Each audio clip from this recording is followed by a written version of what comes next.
तो दोस्तों इस वीडियो में बात करेंगे दो ऐसे स्टॉक्स के बारे में जो अपने अपने सेक्टर के दिग्गज स्टॉक्स हैं, लेकिन बहुत ही ज़्यादा करेक्ट होने के बाद आपको बहुत ही सही प्राइस पर अवेलेबल हो रहे हैं। दोस्तों जिसमें पहला स्टॉक रहेगा पेंट सेक्टर से एशियन पेंट का, और दूसरा हम लोग बात करेंगे हिंदुस्तान यूनिलीवर के स्टॉक के बारे में। कंज्यूमर से रिलेटेड स्टॉक है दोस्तों। तो बात करेंगे सबसे पहले एशियन पेंट के बारे में। दोनों में से किसी भी स्टॉक में अगर आप पहले से इन्वेस्टेड हैं तो आपको कौन से लेवल एंड टारगेट्स फोकस करके चलने हैं, और अगर आप फ्रेश एंट्री प्लान कर रहे हैं तो कौन से लेवल्स इंपॉर्टेंट होने वाले हैं। वीडियो बहुत ज़्यादा इन्फॉर्मेटिव होने वाला है, बिना स्किप किए एंड तक देख लीजिएगा। एशियन पेंट आज के ट्रेडिंग सेशन में फ्लैट टू निगेटिव ट्रेड करते हुए नज़र आ रहा है। 2235 रुपये के लेवल पर इस समय ट्रेड कर रहा है जिस समय मैं ये वीडियो रिकॉर्ड कर रही हूँ। दोस्तों यहाँ पर ना आपको बता दूँ कि कोई भी स्टॉक ख़राब नहीं हुआ है। आज भी अगर हम लोग अपने घर में पेंट कराने के बारे में विचार करते हैं तो सबसे पहले माइंड में जो नाम आता है पेंट कंपनी का वो एशियन पेंट ही होता है दोस्तों। आजकल क्योंकि इंटीरियर डेकोरेटर्स ने पत्थर और टाइल के काम ज़्यादा दीवारों पर बनवाने स्टार्ट कर दिए हैं, जिसके कारण पेंट सेक्टर को बड़ा झटका लगा। लेकिन दोस्तों क्या पेंट सेक्टर टूट जाएगा? और ये स्टॉक अभी तक चला क्यों नहीं है?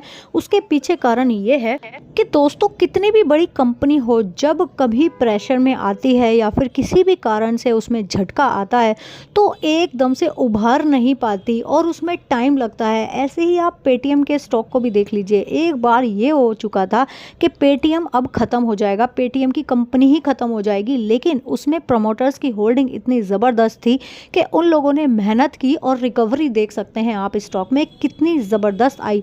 जिस किसी ने उस लेवल पर उस स्टॉक को बाय किया था वो अभी डबल कर चुका है अपनी कैपिटल को। तो दोस्तों इस स्टॉक में भी कुछ ऐसा ही सिनेरियो बना हुआ है। स्टॉक में बाइंग बनाकर भूल जाइए दोस्तों, होल्ड कीजिए। यहाँ पर 2700 रुपये तक के टारगेट्स आपको देखने के लिए डेफिनेटली मिलने वाले हैं।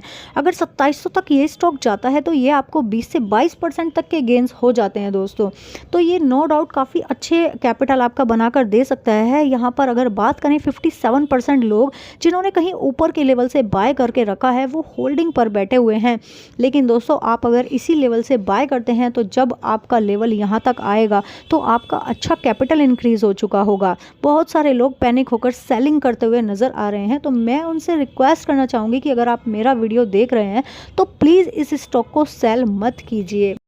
कंपनी में चीज़ें सही होने में और इंक्रीमेंट होने में 3 से 6 महीनों का समय तो आराम से लग ही जाता है दोस्तों।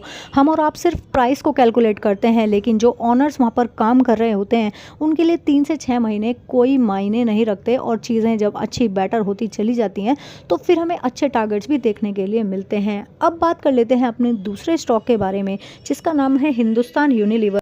इस स्टॉक की भी अगर मैं बात करूं तो इस स्टॉक को ये कहना गलत नहीं होगा कि ये स्टॉक भी हालातों का मारा है दोस्तों। आज के ट्रेडिंग सेशन में 0.5% के करीब की गिरावट दिखाते हुए 2377 रुपये के आसपास ट्रेड करते हुए नज़र आ रहा है। अगर इस स्टॉक में बात करूं 52 वीक लो की तो लगभग उसके करीब ही ट्रेड करता हुआ नज़र आ रहा है। 2172 के करीब का इसने 52 वीक लो लगाया था, और 52 वीक हाई की बात करें तो 3035 रुपये का इस स्टॉक ने लगाया है। आज के दिन का ये टॉप लूज़र बनता हुआ नज़र आ रहा है।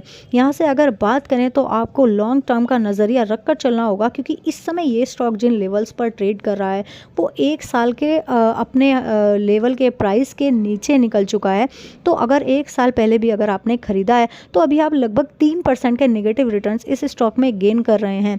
लेकिन क्या इसका मतलब यह है कि भारत की जो दिग्गज कंपनी है वो ख़राब हो जाएगी? दोस्तों बिल्कुल भी ख़राब नहीं होगी। ये बहुत ही अच्छी क्वालिटी का स्टॉक है। 62% हिस्सा यहाँ पर प्रोमोटर्स होल्ड करते हैं जो कंपनी को डूबने का चांस नहीं देंगे। अगर आपने कहीं ऊपर के लेवल से बाय करके रखा भी है तो आपको होल्ड करने की पूरी तरीके से सलाह रहेगी। और आप यहाँ पर देख सकते हैं 66% लोग ऐसे हैं जो बाइंग क्रिएट करते हुए नज़र आ रहे हैं। 33% लोगों ने ज़बरदस्त होल्डिंग बनाई हुई है। सेलिंग का ओवरऑल जितना भी प्रेशर था वो यहाँ पर ख़त्म होते हुए नज़र आ रहा है। यहाँ से एक्सपेक्टेड गेंस आपको 15 से 17% तक के डेफिनेटली देखने के लिए मिलने वाले हैं। बहुत बड़े टारगेट्स के लिए अभी आप एक्सपेक्टेशंस ना लेकर चलें तो भी आपको 15 से 17% तक के गेंस 100% देखने के लिए मिलेंगे, जिसके दौरान ये स्टॉक 2780 से 2790 रुपये तक आता हुआ नज़र आएगा। यहाँ तक के टारगेट्स रख करके आप इस स्टॉक को डेफिनेटली बाय करके चल सकते हैं। अभी थोड़ा सा कंसोलिडेट कर सकता है, लेकिन जब ऊपर की तरफ निकलेगा तो आपको अच्छे गेंस बना करके दे सकता है। तो दोस्तों उम्मीद करती हूँ सारी ही चीज़ें दोनों ही स्टॉक्स में जो हमने डिस्कस की हैं वो आपको अच्छी तरीके से क्लियर हो गई होंगी। लेकिन फिर भी अगर आपकी कोई क्वेरी रह गई है तो कमेंट बॉक्स में कमेंट करके आप हमसे पूछ सकते हैं। दोस्तों अगर वीडियो इन्फॉर्मेटिव लगी हो तो लाइक किए बिना मत जाइएगा और शेयर ज़रूर कर देना अपने सभी फैमिली और फ्रेंड्स के साथ। इसी तरह के वैल्यूएबल स्टॉक्स के बारे में डेली बेसिस पर जानने के लिए चैनल को तुरंत कर लीजिए सब्सक्राइब। Thanks for watching.